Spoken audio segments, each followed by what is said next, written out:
So just also taking a quick step back, I've been asked to talk to you about why businesses should take nature and biodiversity seriously. And I think to begin that conversation, we need to first understand why nature. And I was smiling earlier when you were speaking, Nicole, because I think very, very often we speak to businesses from different sectors, multinational businesses who tell us, nature is not that material to my business, or biodiversity is not that, material to my business. And these are chemical companies, steel companies, mining companies, cement companies, who rely on biodiversity and nature for the very resource that they're transforming into business. So I thought it would be really interesting to really understand that nature as a whole, really underpins our prosperity. And I think when we started this video as well, this webinar, the video that you shared, Gabby, had the first line saying, nature is the foundation of life, right? Nature underpins our well-being. It provides, economic value upon which our, GDP is measured.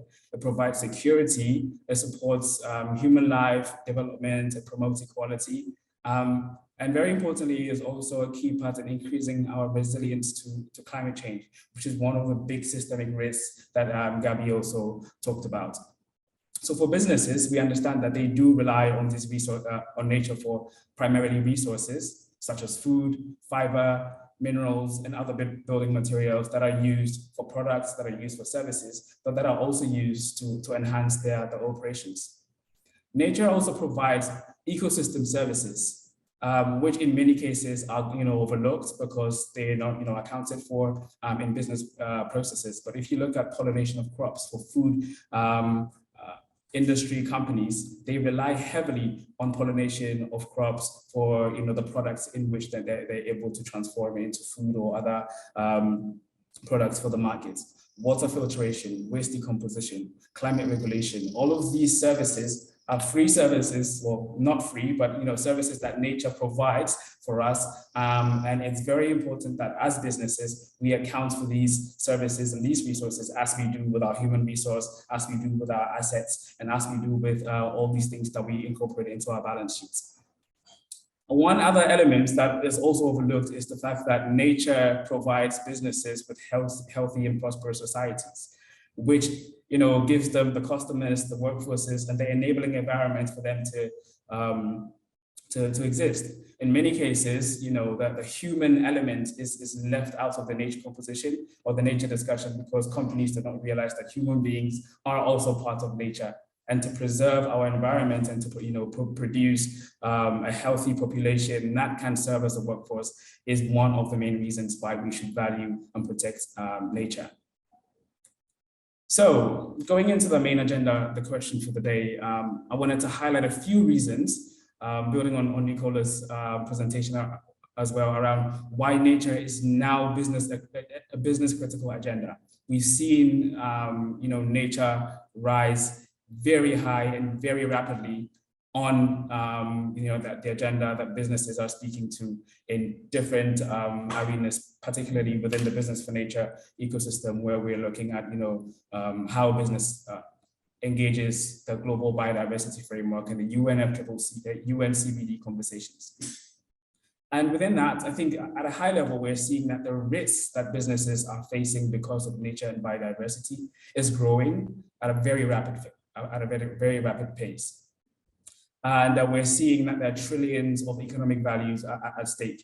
Nicole referred to the World Economic Forum's risk report, which they provide on an annual basis. And for the last, I'll say 3 years, you would see that the top 3 risks are related to the environment, primarily around climate change, extreme weather, and lastly, around biodiversity loss. So these have consistently risen to the global risk agenda, and it's something that needs to be taken a very critical look at. So environmental risk, we now know, are the biggest systemic risks to our global economy, and the natural disasters and climate change related to this risk already cost us close to or around $300 billion on an annual basis. Our estimates are that around $44 trillion are linked, of economic value is linked to nature and the different ecosystems that they provide for business activities. So we are realizing very quickly that nature is becoming an investment risk as well. And that is the reason why, this agenda has grown so rapidly to, the very top of the global agenda. We also have, climate change, which is one of the biggest, impending risks that we're dealing with. And over the last years, we've seen companies, as well as governments, committing to net zero targets. Within the global climate change discussions, we know that we're trying to keep the world within a safe operating space, which means that we need to keep the world from warming below 1.5 degrees Celsius. And to achieve this, we need to keep the world to net zero emissions by 2050. Now, to achieve these net zero emissions and the targets that we are seeing from businesses and governments, we know that we need to preserve nature and biodiversity to achieve that. We know that natural climate solutions can provide up to 30% of our net zero goals and help reach those targets, right? So, but currently we know that also, while it provides 30% of the solutions, it's receiving less than 10% of the funding. So that requires nature and natural climate solutions to further be elevated onto the agenda. And that is another reason why we need to make sure that we're paying critical solutions to this. And I think Nicole also alluded to this, that these are where the innovations are happening, that companies are realizing the potential of forests, the potential of nature, and how these preservation of forests can contribute to climate solutions. Supply chain resilience is another key issue that has arisen since the COVID pandemic hit, and it has really affected many global multinationals and organizations that are working across long supply chains. Similarly, very recently, we know the situation in Ukraine has created very difficult tensions across global supply chains. And within that is bringing the need for local production, local preservation of resources and nature to help self-sufficiency and help streamline some of these processes that are currently being disrupted. We are also seeing an increasing shift in public attitudes. I think if you look currently at social media and just the presence of conversations around nature, biodiversity in the media, you would realize that I think I saw a figure that it's been increased around 290%, how much we're speaking about nature, how much the civil society is speaking about the need to protect the environment. And another interesting statistic that I picked up, which is a global north statistics within Europe, is that 9 out of 10 people who were interviewed now consider nature and biodiversity laws as a serious risk and something that needs to be taken seriously by business. So you very much realize that this shift in consumer and public attitudes is also influencing how businesses are positioning themselves, how they're marketing, how they are developing strategies to ensure that they cater to this very interesting shift in consumer interest. And then within the regulatory and policy action space, which is where Business for Nature plays a very key role, we are seeing a plethora of policy and regulatory instruments that are being rolled out. Last year, within the G7, hosted by the UK government, the G7 leaders committed globally to starting to halt and reverse nature laws by 2030.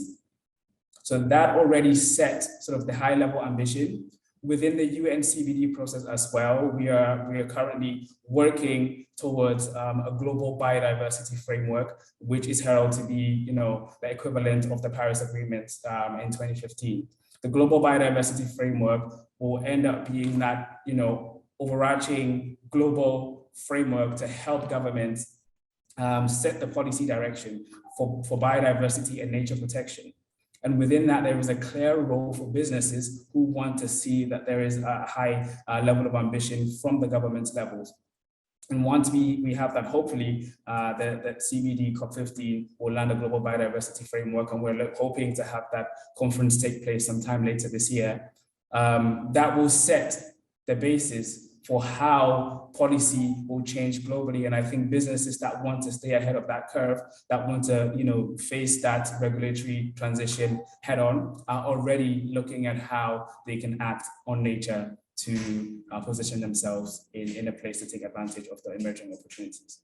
So just highlighting these risks, the question then becomes, what are businesses expected to do? How do we take advantage of these opportunities? And I think this is where I wanted to end with a short framework around what businesses can do.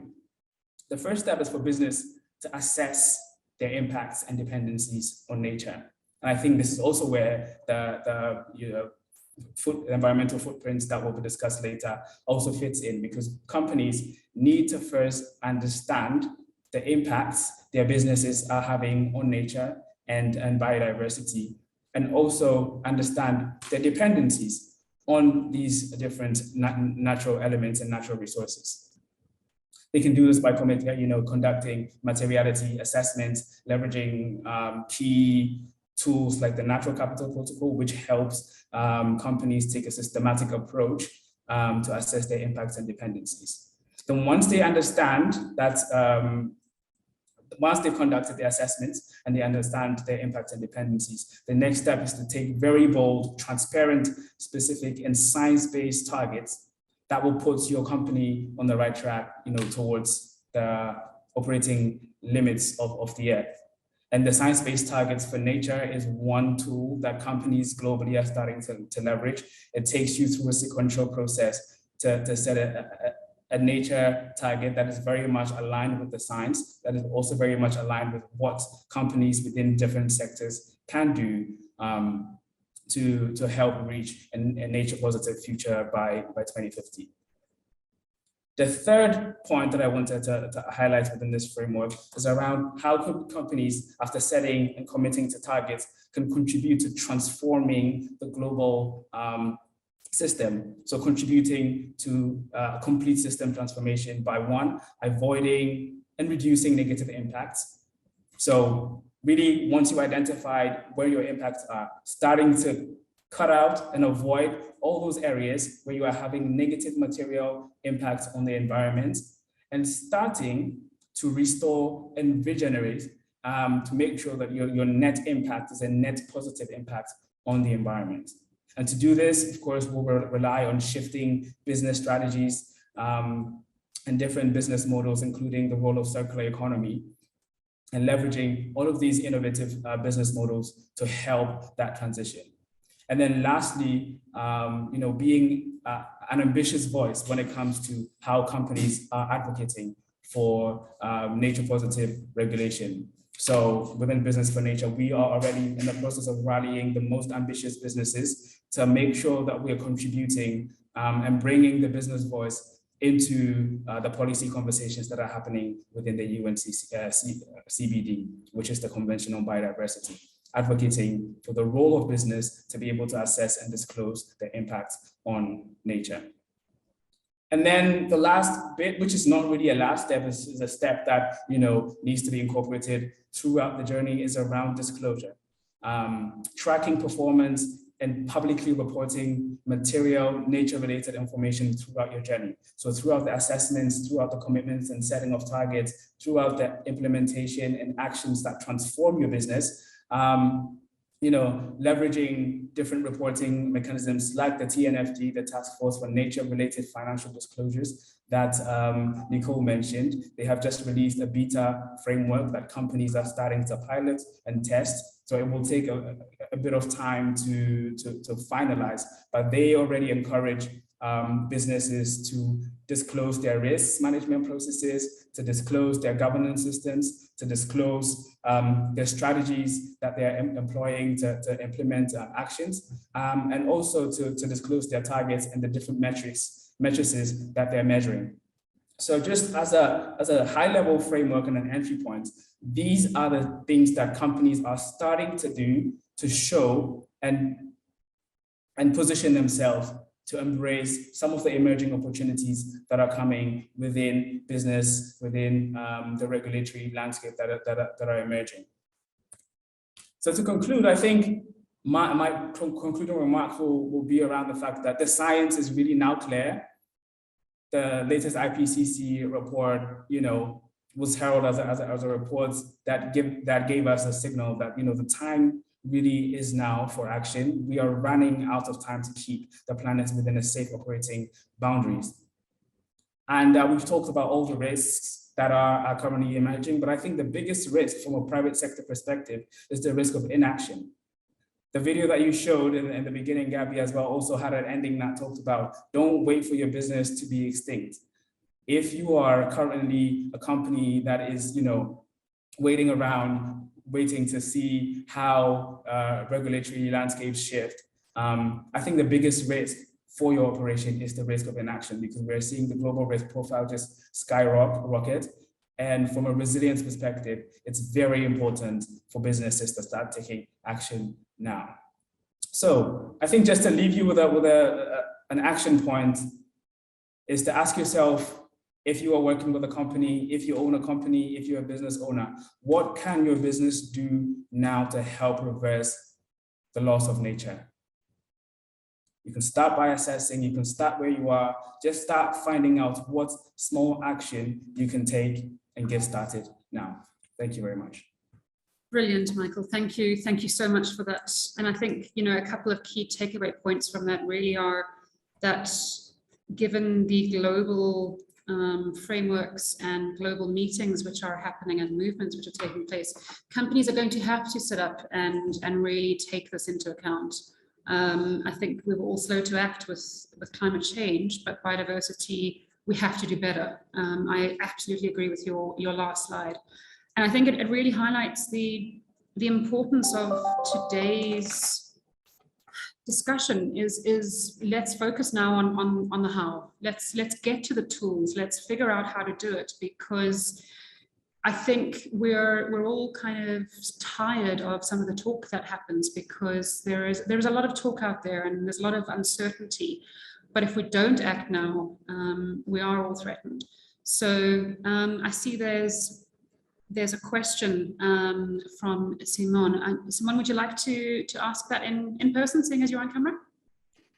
Certainly, with pleasure. And good afternoon, good morning, good evening, wherever you may be. So Nicola and Michael, you gave some really insightful presentations, and thank you. They align very well with the journey that hopefully we'll outline very briefly shortly. But in your experience and in the work that you've done, what would you say are some of the key barriers that you've noted in getting nature positive decision making embedded into businesses?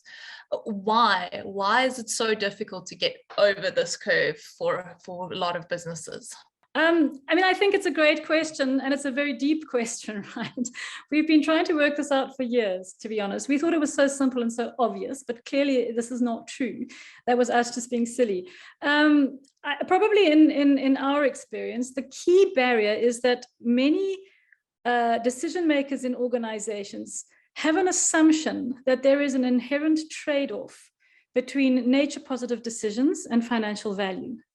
And that is where it stops. And this is a problem because it's a very deep-seated assumption that goes back to, their experience from the investor community who never bring it up in their meetings. It goes back to their training at business school. It goes back to the discussions they had around the dinner table when they were kids, when it was actually fine to do kind of stuff that wasn't cool if they were, like that was their experience. So this very deep-seated assumption is informed by a worldview, and it does not shift easily. And this is where we've just had to really learn. It's like, guys, work out when we're working with a worldview that needs to shift, because we don't really often do that. And I think secondly, and I've really come to this recently, is I completely agree with Michael's comments and that 4-point sort of transformative framework he's given. Absolutely, those are the steps. But what we don't have is people who are sufficiently informed about all those steps, what they mean, what the sector requires, how they pitch up in difficult kind of unexpected ways, and who also don't have sort of too much sort of consultant ego, that makes it damn difficult, because that makes it difficult because they try and be the experts and tell the answer. Well, there is no expert solution here. There is a facilitator who understands the territory and who is prepared and able to facilitate the kinds of discussions that give the solution contribution from the organization. I don't think there are a lot of people around who are able to do that. And I think organizations try and go it alone, and then they start, walking into all sorts of barriers, even if they manage to get over the first one about the inherent assumption. Yeah, maybe also just to give some reflections from our side. I think the first, just to highlight maybe three things. The first thing is around demonstrating the business case for the companies, right? In many cases, the people that are championing the shift to nature positive are sitting within a sustainability department within a big corporation, right?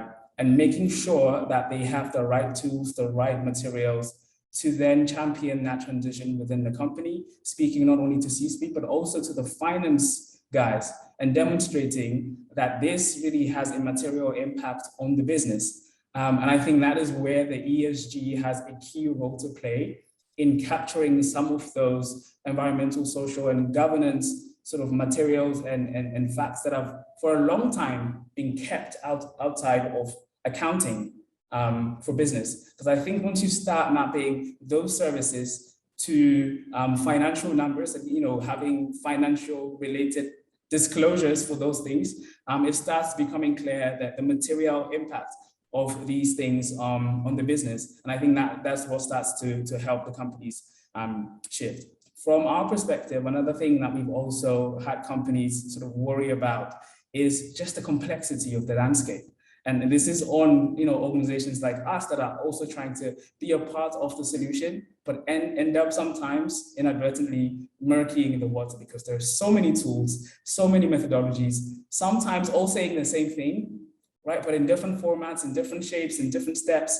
And that's one thing that we at Business for Nature are trying to do, to bring organizations together, working on very similar things. We were just, this framework that I just sent is a piece of work that we've been trying to work on with the science-based targets, with the World Business Council for Sustainable Development, TNFD, all working on frameworks saying, guys, let's just put our framework side by side and see what we're telling companies to do, because we're working with the same companies, telling them to do very similar things in different ways. I think that's just being able to provide clarity to the businesses around what they need to do and making sure that they're receiving, triangulated information, the same information from all the different relevant organizations, is another key way for companies to overcome that barrier.